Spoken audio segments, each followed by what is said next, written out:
천문학자들이 우주 암흑 속에서 이상한 현상을 감지했습니다. 큰 곰자리의 먼 별들에서 기이하고 설명할 수 없는 신호들이 연속으로 포착되었습니다. 그리고 말 그대로 아무도 그 기원을 설명하지 못합니다. 알려지지 않은 자연 현상일까요? 아니면 훨씬 더 신비로운 인공적인 무언가일까요? 이번 최신 우주 발견과 이 신호들의 과학적 원리, 그리고 과학자들이 추정하는 발신원에 대해 알아보겠습니다. 과학자들이 심우주에서 2개의 동일한 에너지 폭발을 감지했습니다. 무작위도 아니었고 배경 잡음도 아니었습니다.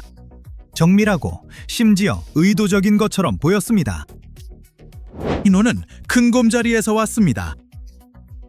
지구에서 약 100광년 떨어진 곳에 있습니다. 그 신호를 방출한 별의 이름은 HD 89,389입니다.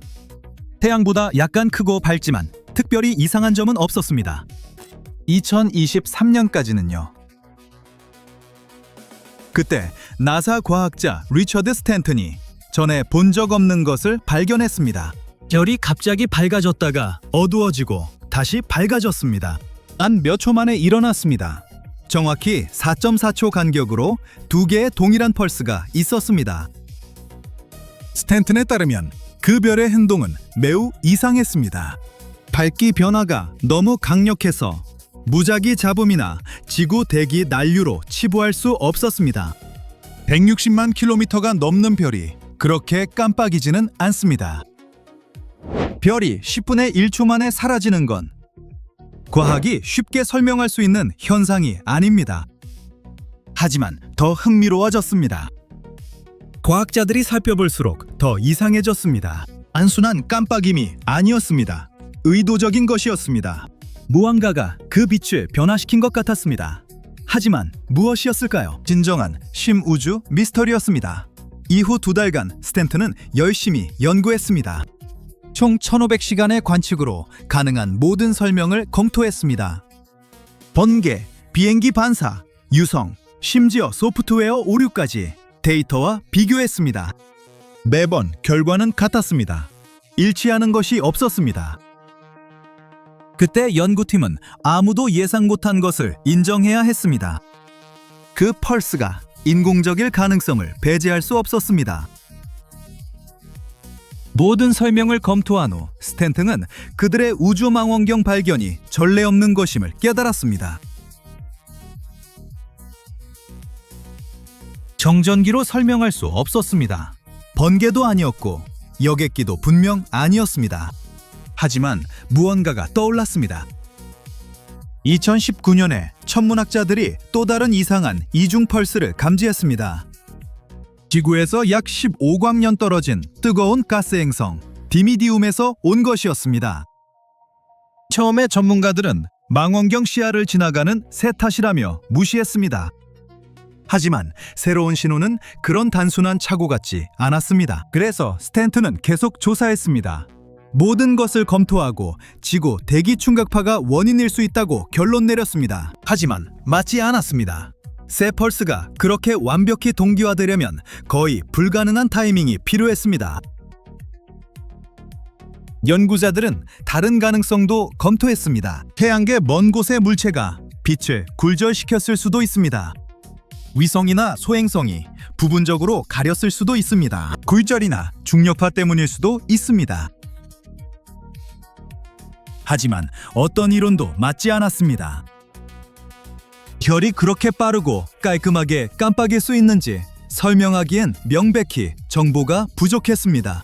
현재 스탠튼은 3가지 사건을 더 면밀히 연구해 어떤 설명이 유효한지 확인하는 것이 유일한 방법이라고 봅니다.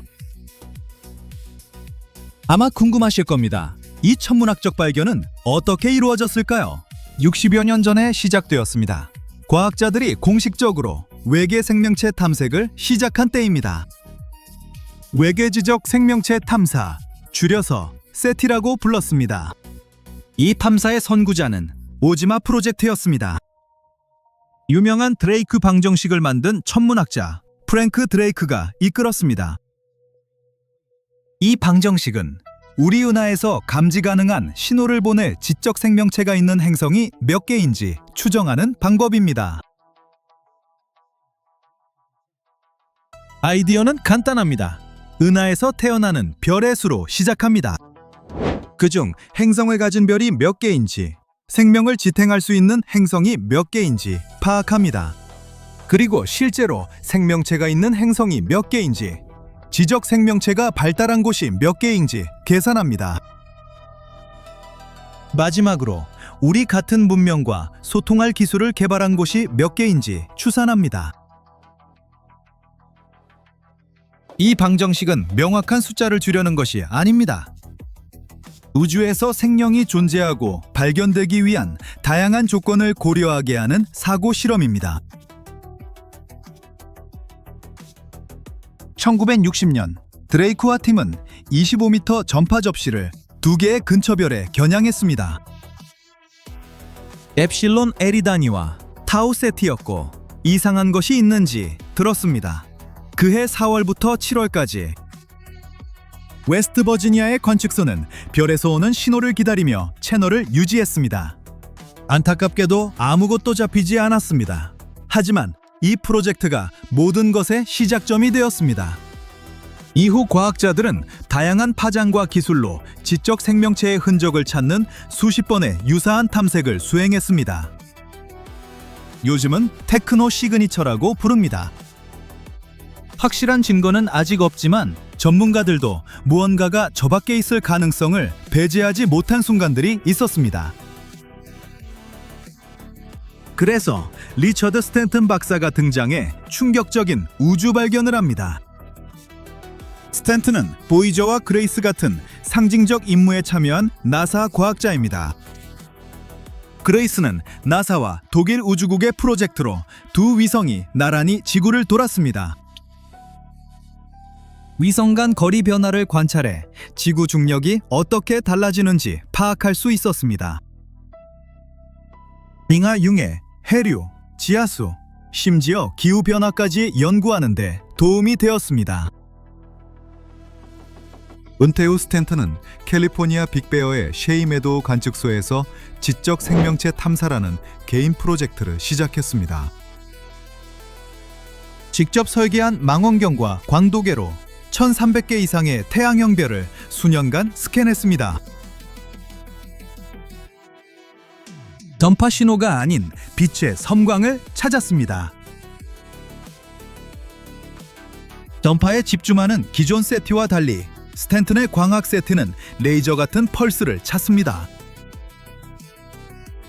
별들 사이 통신에 사용될 수 있는 날카롭고 빠른 빛의 폭발입니다. 이 아이디어는 1960년대 초로 거슬러 올라갑니다. 두 과학자가 고도 문명이 별보다 밝은 나노초 레이저 펄스를 보낼 수 있다고 제안했습니다. 이번 연구에서 스탠튼은 하늘의 넓은 영역을 스캔하지 않았습니다. 대신 한 번에 하나의 별에 집중했습니다. 1시간 동안 응시하며 100 마이크로초 간격으로 빛을 기록했습니다. 눈 깜빡임보다 짧은 섬광도 포착할 수 있을 만큼 빠릅니다. 그런 다음 데이터를 분석해 이상한 반복 패턴과 설명되지 않는 신호를 찾았습니다. 결국 노력이 결실을 맺어 앞서 말한 우주 발견을 하게 되었습니다. 큰 궁자리에서 약 100광년 떨어진 태양형 별이 2개의 빠르고 동일한 비펄스를 보냈습니다. 지금까지 이 신호들은 설명되지 않고 있습니다. 그 완벽한 쌍둥이 펄스의 원인이 무엇인지 아무도 확실히 모릅니다. 발신원이 실제로 얼마나 멀리 있는지도 파악하지 못합니다. 무언가가 별 앞을 지나간 걸까요? 아니면 아직 이해하지 못하는 무언가가 빛 자체를 변화시킨 걸까요? 확실한 것은 큰 공자리 어딘가에서 이상한 일이 일어나고 있다는 것입니다. 새로운 종류의 우주 현상일 수도 있고 완전히 다른 무언가일 수도 있습니다. 언젠가 이 심우주 미스터리를 풀게 될 것입니다.